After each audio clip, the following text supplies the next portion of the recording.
서울미술고등학교 2학년 학생 여러분들 안녕하세요. 선생님이 드디어 동영상 촬영을 2년 만에 다시 찍기로 했습니다. 그래서 2년 만에 이제 찍는데 뭐 별로 이렇게 달라진 건 없는 것 같고, 선생님 그 얼굴에 기존에 있는 동영상은 그 화면에 얼굴이 나왔는데 얼굴이 안 나와서 캠을 갖고 왔는데요. 그거를 고정하는 게 없어가지고 선생님 얼굴 나오게 하려고 그랬는데, 그냥 이번 동영상 5편은 얼굴 안 나오게 그냥 해야겠네요. 양해를 부탁드리고, 다음에 찍는 동영상 그 문제풀이 그 동영상부터는 선생님 얼굴 나오게 하도록 하겠습니다.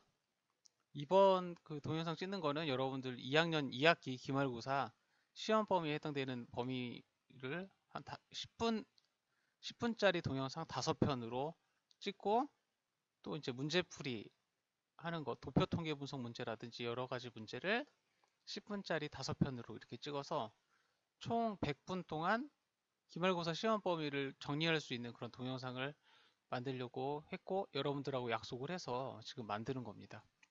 그래서 이번 동영상을 통해서 여러분들이 기말고사 준비하는데 좀 더 수월해질 수 있도록 선생님이 도와도록 하겠습니다. 이거 좀 많이 어색하네요. 이거 지금 교무실에서 찍는데 선생님 혼자밖에 없어요. 그래가지고 지금 찍고 있는데 좀 어색합니다. 그래서 앞으로 동영상을 일주일에 한 편씩 꾸준히 찍어서 사회문화 뭐 뿐만 아니라 선생님 이제 공부하는 거, 그리고 뭐 경제라든지 법과 정치 이런 거를 꾸준히 계속해서 동영상으로 만들어서 제작을 할 생각입니다. 여러분들 응원해 주세요. 자, 그러면 선생님이랑 공부를 했었던 사회제도, 교육, 종교, 가족에 관한 관점을 보겠는데, 이거는 뭐 수업 시간에 했었는데 빨리 하도록 하겠습니다. 일단 기능론하고 갈등론은 여러분들 그 수학에서 더하기 빼기처럼 사회문화에서 계속 나오는 부분이죠. 이거를 모르면은 여러분들 수학에서 뭐 더하기 빼기 모르는 것처럼 계속 기본이 안 되어 있는 그런 현상이 나타나기 때문에, 기능론 갈등론 모르는 학생들이 있다면 앞에 가서 여러분들 다시 공부를 해 보시 복습을 해서 여러분들 습득을 하시기 바랍니다. 그래서 여기서 키포인트는, 그 기능론은 현재 사회 제도에 대해서 굉장히 만족하는 그런 관점이다. 그렇기 때문에 사회에 대해서 이제 긍정적으로 바라보죠. 어, 뭐든지 이 우리가 살고 있는 사회는 뭐 그럭저럭 괜찮고, 문제가 있다면 그걸 조금씩 고쳐나가면 된다. 그래서 현재 사회 제도에서 좀 만족하는 그런 편이다라고 했었습니다. 갈등론은 현 사회 제도에 대해서 불만이 많죠. 그래서 부정적이고 모든 것들이 지배계급의 음모다라고 생각하는 경향이 있습니다. 그래서 이것이 이제 결론이고, 여러분들 그 우리가 살고 있는 사회 구조가 어떤 것인지 한번 살펴보고 여러분들 공부를 해보도록 하죠. 자, 사회제도 개념에 대해서 한번 보죠. 사회제도, 개인들끼리 이제 처음에 이제 하기 시작합니다. 협동, 경쟁, 갈등 이런 걸 통해서 상호작용을 하고, 그것이 지속적이고 반복화되어서 이제 굳어지게 되면 사회적 관계가 만들어지고, 그리고 또 이것이 또 사회적 관계가 지속 반복돼서 커지면 이것이 사회 제도가 된다는 거죠. 그래서 여러분들 선생님하고 여러분들은 수업을 이제 하고, 이 수업을 통해서 사제관계가 형성이 되고, 그 다음에 이것이 이제 교육 제도로 만들어진다는 것입니다. 그리고 이제 남녀가 이제 연애를 하게 되면 연애의 성공은 뭐가 되죠? 연애의 성공은 결혼해서 부부가 되는 거죠. 그래서 부부 관계가 이제 형성이 되면 이것을 통해서 이제 뭐 가족이 생기면서 가족 제도가 나타나게 된다. 출생신고, 사망신고, 혼인신고 이러한 가족 제도가 나타나게 된다라는 거죠. 그리고 이제 사람들이 화폐를 통해서나 뭐 여러 가지 물물 교환을 통해서 시장이 형성되면 생산과 소비 관계가 형성이 되고, 이것이 경제 제도가 된다는 거죠.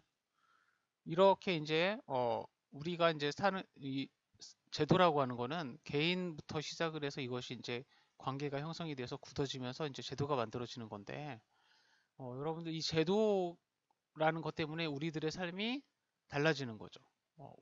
여러분들은 우리나라에서 태어났기 때문에 자본주의 체제하에서 영향을 받게 되는 거고, 또 뭐 남학생들은 내후년에 이제 군대를 가게 되는데, 이 군대도 우리나라의 어, 국방 제도 때문에 여러분들이 그런 영향을 받게 되는 거죠. 이렇게 이러한 제도들, 이 교육제도, 가족제도, 경제제도, 그 다음에 국방제도, 이러한 제도들은 굉장히 많이 있죠.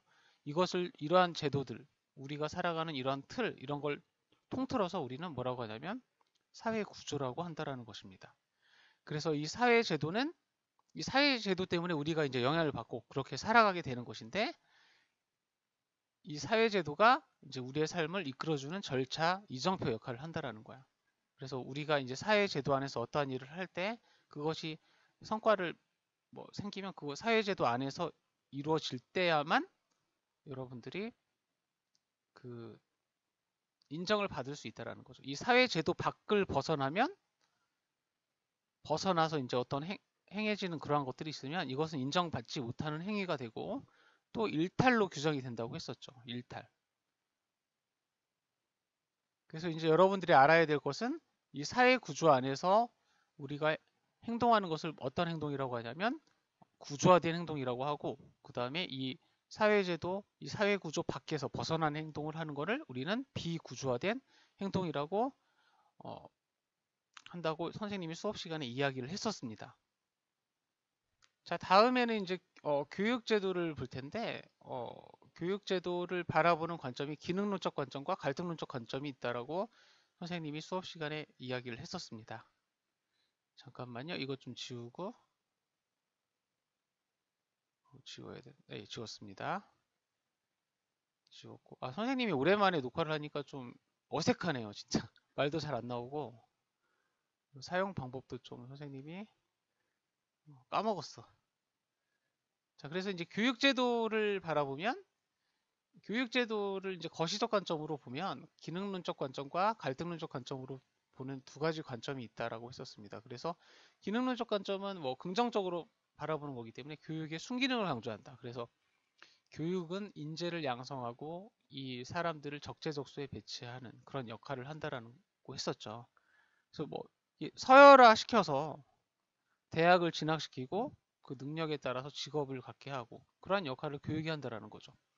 그래서 이 교육은 우리 윗세대의 그러한 지식이나 가치 이런 거를 다음 세대에 전수를 하는 역할을 하기 때문에 사회 유지의 역할도 한다.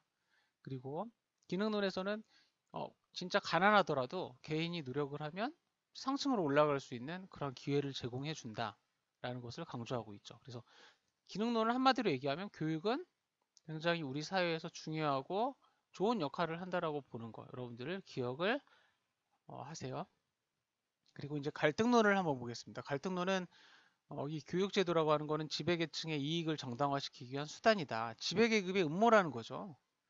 우리가 이제 뭐 당연하게 생각하는 교육제도, 그 다음에 경제제도 이러한 것들이 지배층이 자신들에게 유리하게 만들어 놓은 그냥 구조, 매트릭스라는 거야. 그래서 지배 세력에게 절대적으로 유리한 게임이 될 수밖에 없다.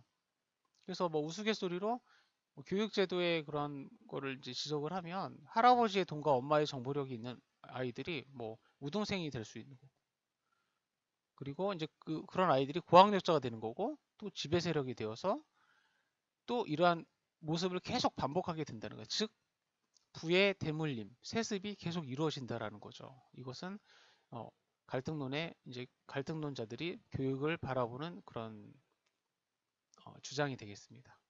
그래서 갈등론자들은 이 교육제도를 굉장히 안 좋게 바라본다는 거죠. 종교제도도 마찬가지죠. 종교제도는 사람들을 이제 교화시키고 착하게 만들어서 우리 사회를 잘 굴러가게 한다 이렇게 보는 게 기능론자들이고, 갈등론자들은 종교제도는 이제 지배 세력들이 피지배층을 수월하게 통치하기 위한 수단에 불과하다라고 보는 거, 이것이 바로 갈등론적 관점입니다. 종교도 마찬가지야. 그래서 뭐 경제제도, 교육제도, 종교제도 이런 거를 긍정적으로 바라본다면 그건 기능론, 부정적으로 바라본다면 이건 갈등론이 되겠죠. 그리고 이제 시험 문제는 잘 안 나오는 부분인데, 미시적 관점은 사회제도 등의 구조적 접근은 하지 않습니다. 개인 간의 그런 상호작용에 초점을 맞춘다고 그랬죠. 그래서 이 미시적 관점은 상황에 따라서 이제 그 제도라든지 사회 구조가 다르게 해석될 수 있다라고 주장을 합니다. 그래서 미시적 관점은 참고로 그냥 알아두면 좋겠습니다. 자, 그 다음에 이제 교육을 바라보는 관점에서 이제 중요한 개념이 나오는데, 접근 기회 평등하고 이제 결과의 평등이라는 개념이 나옵니다. 그래서 접근기회 평등은 뭐냐면 여러분들 그, 그 시각장애인들한테 수능 시험을 보게 해야 돼 말아야 돼? 보게 해야겠죠. 그쵸? 그래서 이런 장애인들에게 시험을 볼 수 있도록 점자라든지 아니면 영어 듣기 평가할 때 뭐 대본을 준다든지 그렇게 해서 모든 사람들이 차별을 받지 않고 동등한 교육을 받을 수 있는 기회의 평등을 제공해야 한다. 이렇게 주장하는 것이 접근기회 평등이죠. 그래서 사회의 경제적 제약 때문에 교육을 받지 못하는 일이 없도록 무상교육을 실시하고 각종 교육 지원 제도를 마련하는 거. 뭐 섬마을에서 살기 때문에 그 학교 다니기가 굉장히 불편해. 그래서 나라에서 정부에서 무료 셔틀버스를 운행한다든지 무료 배를 운행해서 학교를 갈 수 있게 해주는 거. 이것이 바로 접근기회 평등입니다. 그래서 교육을 받을 능력이 있으면 누구나 적절한 수준과 종류의 교육을 받을 수 있도록 하는 것이 접근기회 평등이다. 그래서 누구나 교육을 받을 수 있도록 의무교육을 실시하는 거. 그 다음에 시각장애인에게 점자 시험지를 제공하게 한다는 거, 하는 거.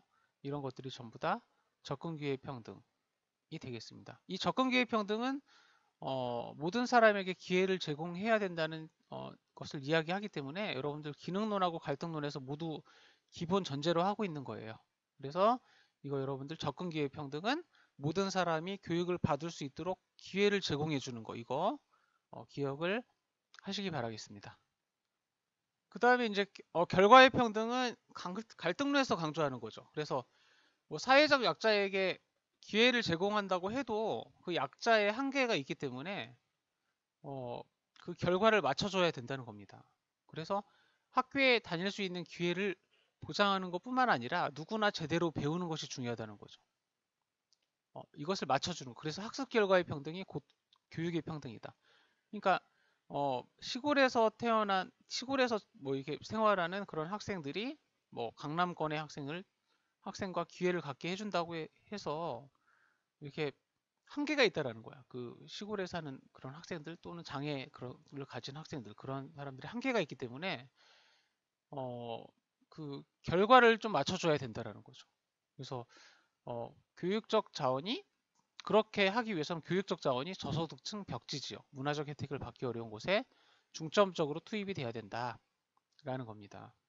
그러니까 예산을 그쪽 지역이 굉장히 열악하기 때문에 예산을 더 투자를 해서 그쪽에 이제 뭐 학교 시설 이런 거를 더 좋게 만들어 줘야 된다는 거죠. 그래서 그 시골에 있는 그런 학교, 뭐 중학교, 고등학교에는 인조잔디를 깔아주고, 근데 서울은 뭐 이렇게 대부분 그렇지 않은데 지방의 그런 학교의 시설을 더 좋게 해야 대도시에 사는 그런 학생들과 어느 정도 결과적으로 평등해질 수 있다라는 것을 주장하는 것이 결과의 평등이죠. 그래서 대표적인 예가 대입제도를 들 수 있습니다. 그래서 지역균형 선발 전형, 생활보호 대상자, 장애인 특별 전형 이런 학생들은 점수가 좀 낮아도 뭐 좋은 대학에 갈 수 있죠. 그러한 전형을 놓았기 때문에 그래서 이러한 대입제도, 이러한 종류는 여러분들 결과의 평등을 결과의 평등을 이제 생각하는 그런 제도가 되겠다라는 것입니다. 야, 선생님이 오랜만에 동영상 촬영하니까 말이 잘 안 나옵니다. 말이 꼬이고 좀 혼자 이렇게 모니터 보면서 얘기하려고 하니까 말이 잘 안 나와요. 그래도 계속 하다 보면 나아지겠죠? 어, 그냥 계속 할 생각입니다. 앞으로 계속 해서 이제 2년 동안 쉬었으니까 계속해서 매주 새로운 동영상을 만들어내면 더 나아질 거라고 생각을 합니다. 처음이니까 좀 여러분들이 이해를 해주세요. 알겠죠? 이제 그럼 문제를 한번 풀어보도록 하겠습니다. 자, 표는 교육제도를 바라보는 가나를 구분한 것이다. 이에 들어갈 질문으로 옳은 것은 그랬는데 여러분들 학교를 지배 집단이 자신들의 가치를 학습시키는 통치수단으로 보는 게 뭐라고 했습니까? 갈등론이죠. 그쵸? 그렇기 때문에 얘라고 한 부분 그 가가 갈등론이 되겠고 나가 기능론이 되겠죠. 그래서 A에 들어갔을 때 이게 맞는 거 이것을 이제 고르는 건데 한번 봅시다. 학교 교육을 통한 사회이동의 가능성을 과소평가한다는 비판을 받는가라고 하는 거. 이것은 갈등론의 주장이죠. 그렇기 때문에 A에는 부적절하죠. 2번 학교 교육을 통해 인재가 적재적소에 효율적으로 배치될 수 있다고 보는 거. 이거 기능론이고 그렇기 때문에 A에 넣었을 때 예, 맞죠. 그쵸? 그래서 2번이 정답입니다. 그래서 여러분들 정답은 2번이고 자, 3번 학교 교육의 내용과 방식이 중상류층에 속한 학생에게 유리하다고 보는가 그랬는데 이건 갈등론이죠. 그렇기 때문에 적절하지 않고 교육 불평등 문제를 해결하기 위한 방안으로 접근 기회 평등보다 결과의 평등을 중시하는가라고 했는데 접근 기회 평등은 여러분들 기능론 갈등론에서 다 전제를 하고 있고 결과의 평등, 사회적 약자를 약하기 때문에 기회를 줘도 어느 정도 한계가 있기 때문에 그 사람들의 어떤 나오는 결과를 높여줘야 된다, 맞춰줘야 된다 이렇게 하는 게 결과의 평등인데 이거는 사회적 약자를 배려해야 된다는 갈등론에 좀 가까운 것입니다. 그렇기 때문에 A에는 부적절하고 5번 학교 교육은 학생을 기존 권위에 복종하도록 혼육함으로써 불평등 구조를 고착화한다고 보는가 라고 했는데 이거는 갈등론이죠. 그쵸?